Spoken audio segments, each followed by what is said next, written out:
Okay, this is our 55-gallon rain barrel. The rain barrel comes with an accessory kit that includes an overflow hose. Let me open it up for you. So included with this barrel is an overflow hose, some instructions, a clamp for the overflow hose, which we'll go over in a minute, a spigot that'll go into the hole in the bottom there, and a washer and a nut for securing the spigot. This is a cap.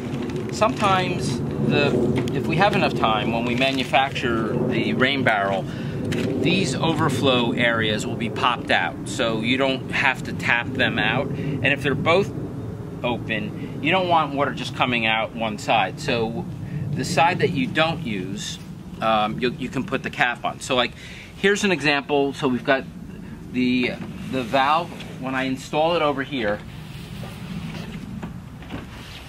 the spigot's going to be on this side because we're going to run the water that way.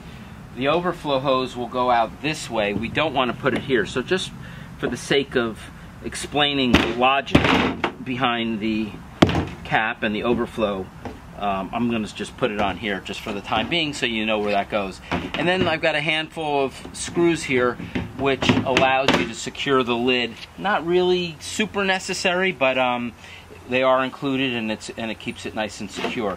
One of the best features about our rain barrel is the mesh lid. Debris cannot get into the barrel, and mosquitoes can't get out, most importantly. So the way the barrel works is when you install it by a downspout, you're going to have the water run over the top of the barrel and into the opening that's in the center of the lid. As opposed to, there are some out there where there's a diverter attached to the downspout that'll go into the side of the rain barrel, but this is not how our rain barrel works. Okay, so now I'm going to bring the rain barrel over to my area where I'm going to install it. I've picked this location, by the way. We've had a lot of rain, probably all over the United States, except the West Coast has had a crazy amount of rain over the last couple months. We got really lucky. We can't complain. Some of these storms really crushed some of the local homes. Even our neighbor here had a lot of water in the backyard. We only had a little bit, but it came in this corner right here. Right now the downspout comes down, and the water it doesn't go into the ground. It just kind of like freely goes this way. So what I'm going to do is I'm going to install the rain barrel, have the water go into the barrel, and then I'm going to attach the hose, my garden hose, and run that down the property. So when it rains, I'm just going to leave the spigot open. It's going to go into the barrel, and we're going to run it all the way down away from the house, so I don't have that problem anymore. Okay, so meet me over here and I'll show you the next step. Okay, so I've created a nice solid base for the rain barrel to sit. You want to have it elevated because it's all gravity fed.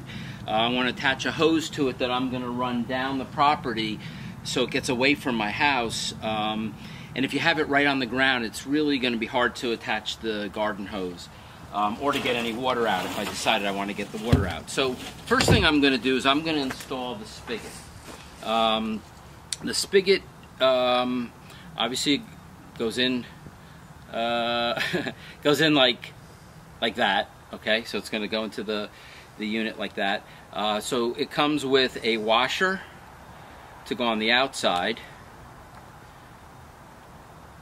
and this is going to be the screw from the inside. So I'm basically putting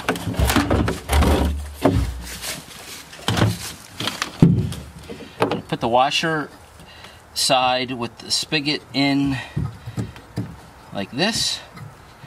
So you want to turn it not too tight. You don't want to damage the rain barrel.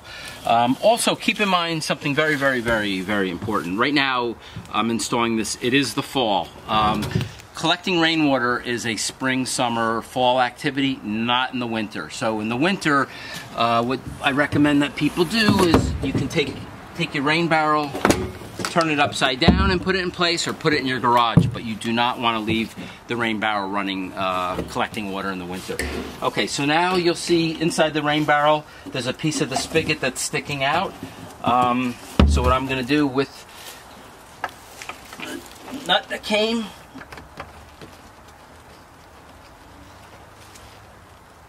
Okay, so I didn't do anything more than hand tighten these things, but now I have my spigot installed. So again, I'm going to set it up like this. That's how I want to do this. Again, this is the overflow holes, and you see that it's not punched all the way through. So the way I'm going to do that is with the screwdriver. Kind of do this carefully. Put the screwdriver into the hole. Give it a tap. You see I popped a little bit of it off already.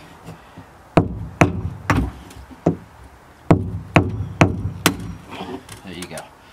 And I have popped the opening for the overflow hose, which I am going to attach. So the overflow hose comes with a little gasket here that you can tighten. So I'm gonna attach it like that. And with my screwdriver that I just punched the hole with, I am going to tighten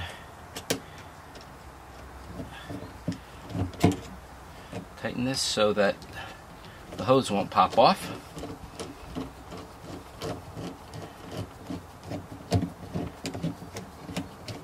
Almost there.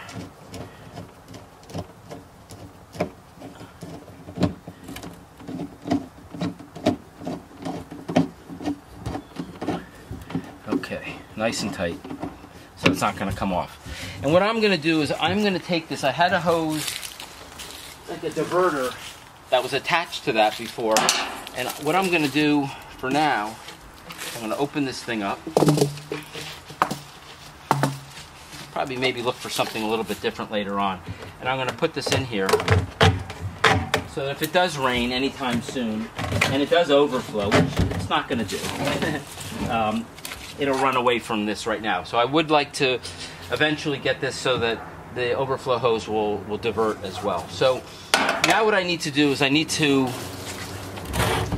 put my lid on, and I'm going to get prepared to cut my downspout so I can attach the elbow that's going to bring the water over onto the lid. So I'm going to use this elbow, and basically I'm going to look to get the height about right here. So I'm going to want to cut this about here. Okay. And I happen to have had a hacksaw, so you do need to cut it with something. So hopefully you have some kind of a saw available. But we're basically cutting the downspout. And you want to keep these sections, because again, in the winter, we're not going to be collecting rainwater. Let me get it on a better surface. We're not going to be collecting rainwater over the winter. So you want to keep those pieces so you can put the gutter back together again.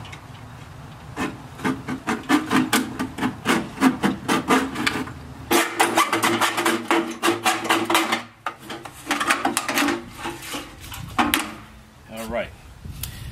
That wasn't very smooth. Okay, so now that it's cut, what I'm going to do is I'm going to install the elbow to the downspout. So I've got the piece that I cut going into the elbow, nice and tight. Then I'm going to attach this back on.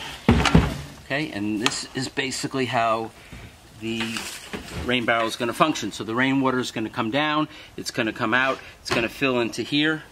We have our spigot down below, so I'm going to attach my garden hose to that, and I'm going to run it down the property. The overflow hose is going into this hose right now, which open up a little bit more. Make sure that that runs away from the house. Okay, then we have our garden hose. If you have a garden that you're setting this up near, you can do a soaker hose. That works too. And I'm just gonna leave this open. So I'm not gonna collect rainwater. I'm not interested in collecting the water. I want the water to come down and go away from my house. All right, so gonna run this.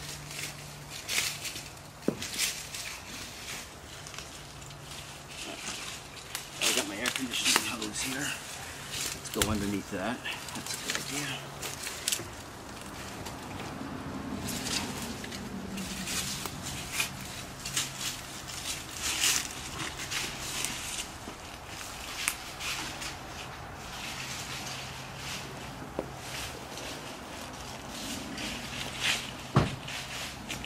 That is pretty much it. I think that's going to work out great. So again, I was getting a lot of water in this area, so now the rainwater is going to come down into here. It's going to go into my rain barrel.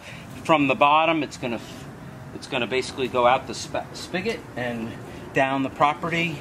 If for any reason it overflows, the overflow hose is going to run it, and it's going to run it away from the house. I'll probably pick up another hose type thing that'll attach to that so I can run it a little bit further away. Okay, so the last thing I'm going to do, not a necessary, absolutely necessary thing, but I'm going to use the screws that they provided, and I'm going to screw down the lid. I guess we'll keep kids from thinking that it's a hot tub or something and taking a swim.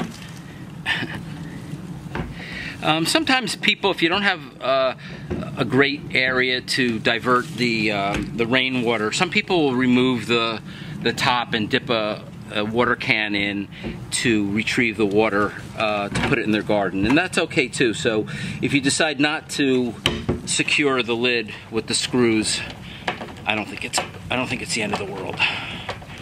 All right, it's got those in. Got one over here.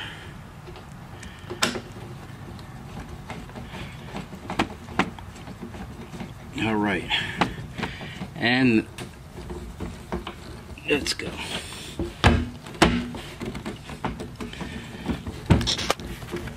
That's it. All right. So thank you very much. I hope you enjoy using a rain barrel. And again, do not use it over the winter. Make sure you don't want to keep water sitting in it for a long period of time. So every couple weeks, if you see that there's water accumulated, make sure you use the water or open it up and let it drain out. You don't want mosquitoes and debris to accumulate in there and create issues for you. Okay, so here's my final look at the installation. We got them prepped up on 2 cinder blocks. We cut the downspout. The elbow is running the water right over the mesh screen.